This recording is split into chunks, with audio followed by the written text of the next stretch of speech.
Tribe, it's your girl Naja here, and I'm back with another video. So I am bringing you fresh-faced realness. It is currently 85 degrees in Florida. Record highs for this time of the year right now, and you know, I know I have a sweater on now, but it's because I'm in my cold ass house. But I like had to go outside and I felt so hot and so dirty. I just needed to take a shower, bitch. Like, I needed to refresh my life.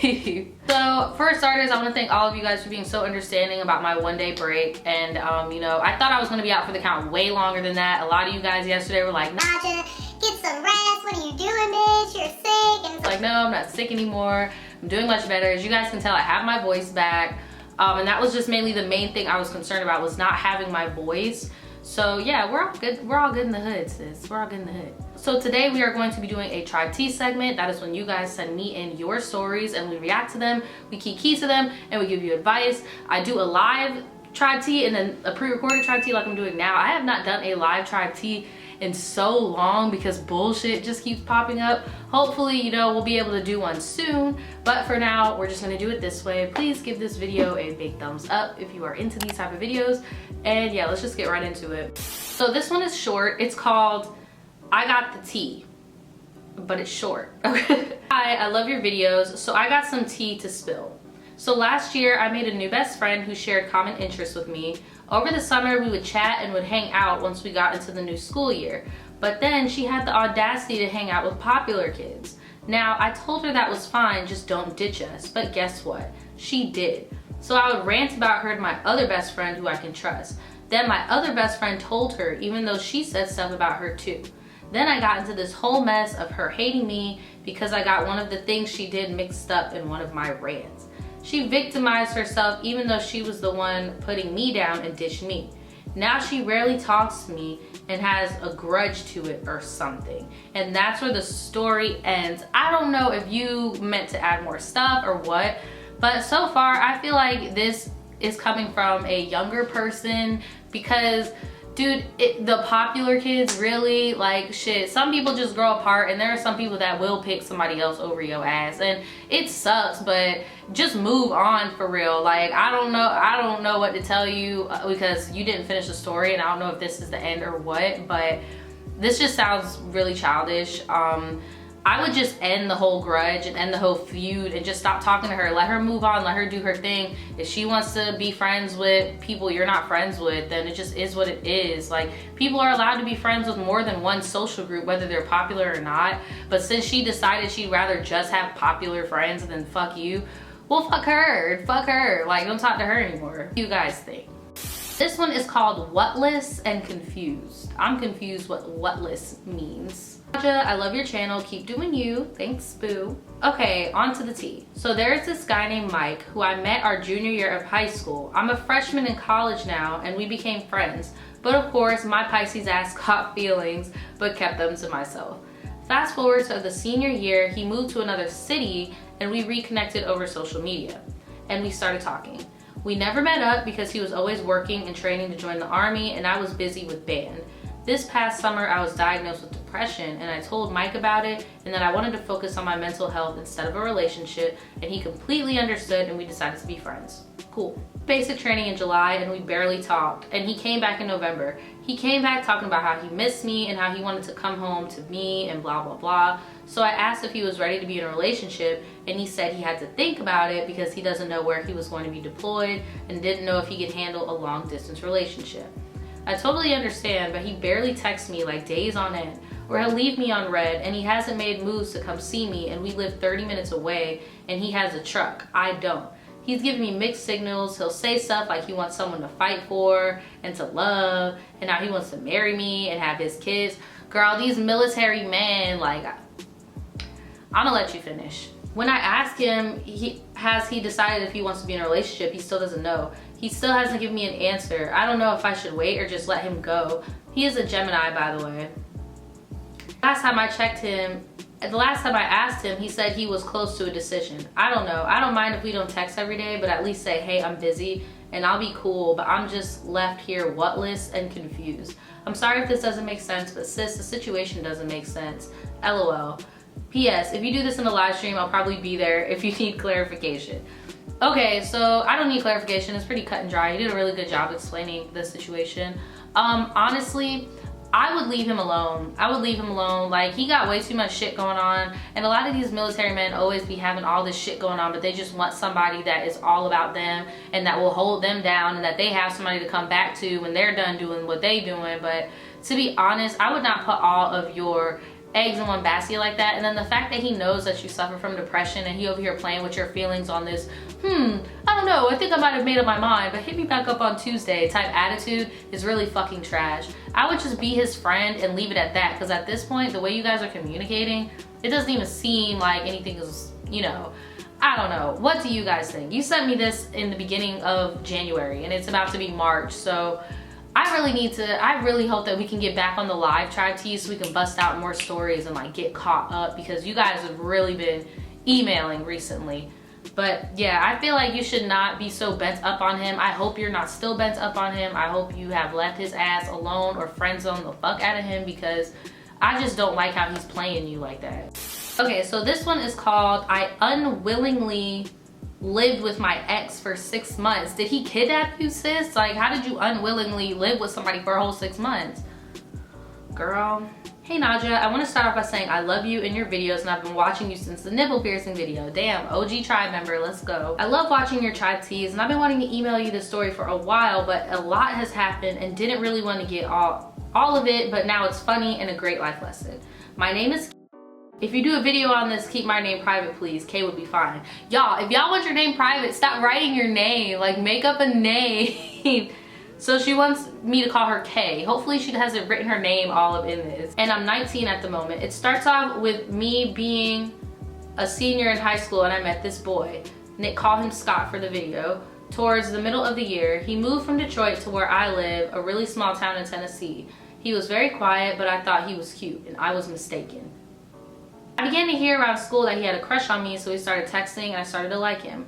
This is around the time of prom season and he asked me to prom. We started dating a few days before prom and it was great. We ended up dating for about 10 months. A lot of stuff happened in that time period. I was completely infatuated with this boy. Definitely a boy and not a man. Oh, okay, damn, all right. He didn't drive. He was never really romantic, and I am a very romantic person. He worked at a fast food place. Nothing wrong with that, but he was just very lazy. I was so in love with him and I really don't know why. But anyway, about 6 to 7 months of us dating, his mom kicked him out of the house. I won't go into the depth of why because it's not my business to tell, but just know that his mom put a lot of weight on him, especially for a 17-year-old. Okay, so at the time you were 19 and he was 17 and you went to his prom. Hold on, let me go back and read that.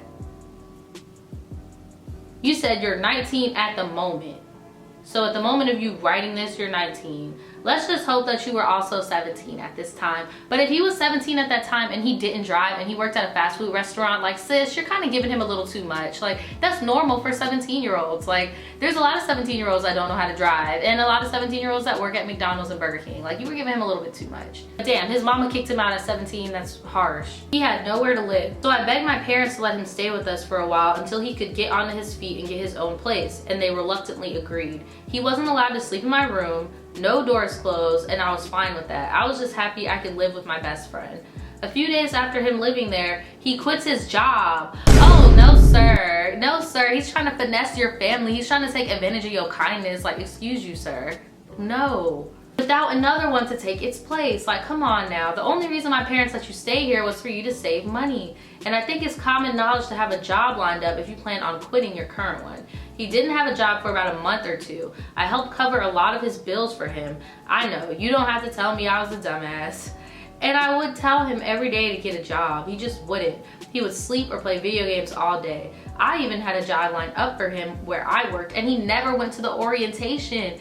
What is wrong with him? He is a whole bum. After a while, I got tired of it and told him, if you don't get a job, I'm gonna break up with you and kick you out. He finally got a job a few days after that.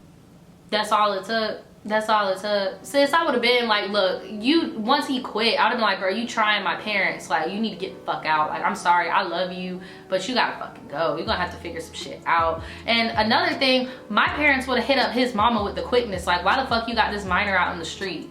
Like, and especially if it was burdening my mom would have been like, oh, hell no, I'm about to call the people on this bitch. Like, The fuck, you better give your son a place to lay his head at. He's 17 years old, he's still a minor. You better wait a few months. For some dumbass reason during this time, I decided I wanted to move out with him. Sis, why? When you know he can't even pay like simple bills, like you gonna move out with him, sis? Oh my God. So we finally saved up and moved out of my parents' house with him. I knew the day I moved in, it wasn't gonna turn out right.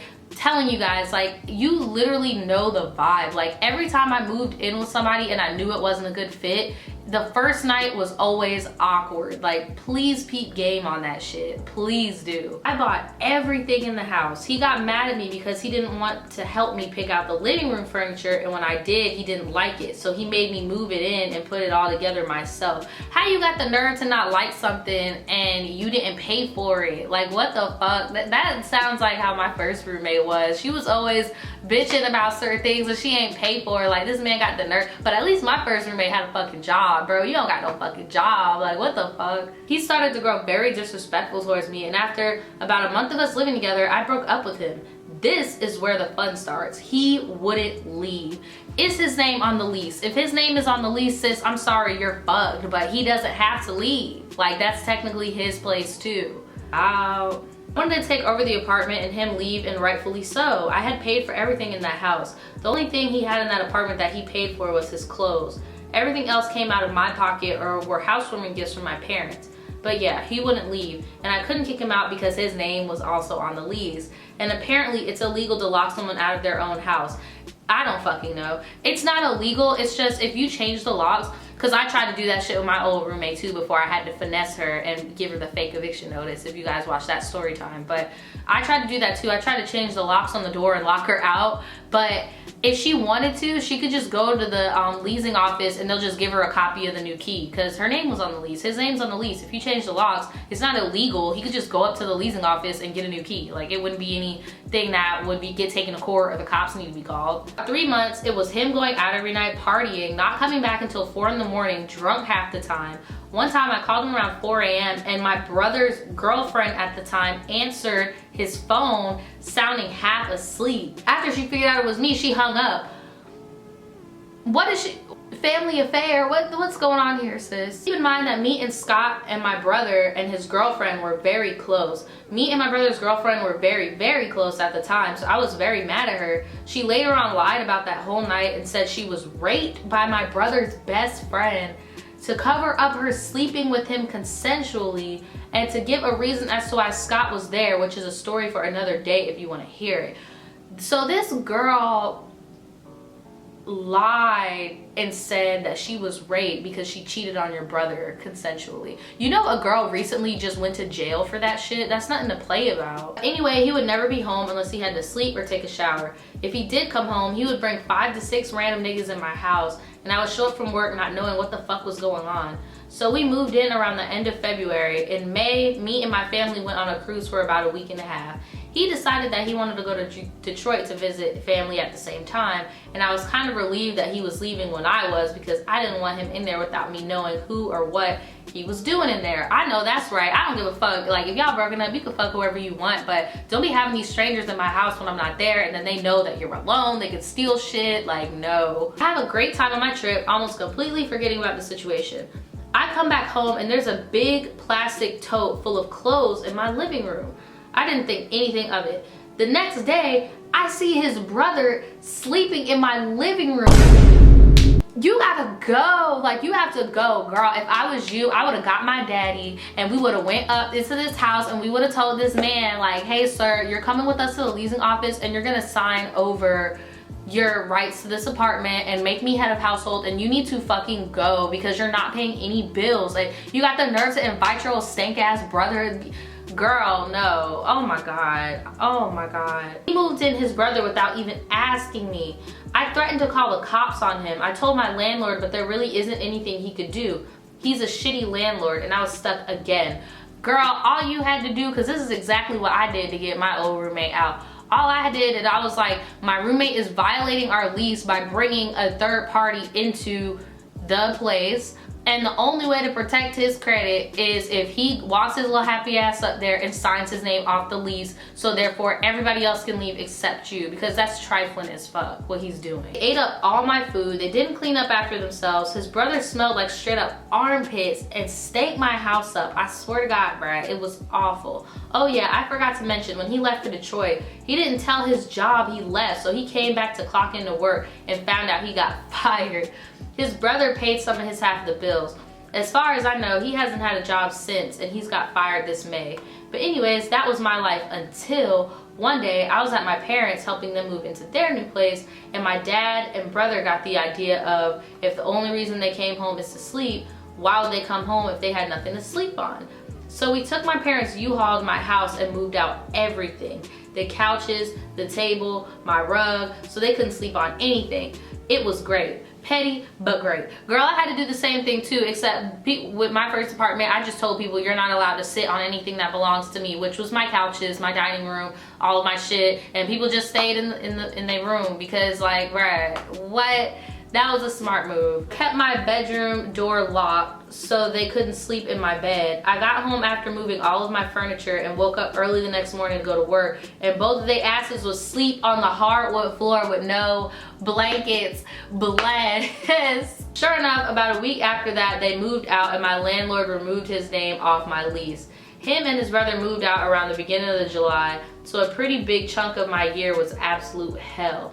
Update on him, I haven't talked to him since, but I know there's a pretty good chance he's a felon now. He lives with his friend and smokes his life away. He still doesn't have a job, so yeah. Thanks for reading. Wow, and she sent me some pictures of them. Oh my gosh, she sent me a picture of them at the prom and they look like babies. I'm pretty sure she was 17 at the same time that he was 17. Oh my God, girl. But yeah, you are super pretty. You are super pretty. You're obviously a boss bitch because you had all your shit together that whole fucking time, bruh. I just wish the same thing for you that I had wished for myself when I was in a similar situation to you, that an older person could have stepped in and gave you the tools you needed to get the fuck out. Because yeah, I did get an older person to give me those tools, who was Randy, the leasing office dude, gave me the tools I needed.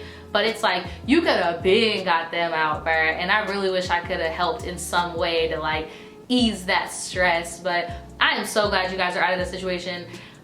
Guys, always read your lease. I know when you're signing shit, it just seems like it's a thick piece of nothing and just words. It's like, I know that's what it looks like, but trust me, if you read it, there are ways that you can use it to your advantage so that you can get what you want, especially when it comes to roommate situations. With my situation, I'm actually moving right now. I'm gonna be in a new place next week. And I know some of y'all trifling ass people in the comments talking about not to be moving like once every week.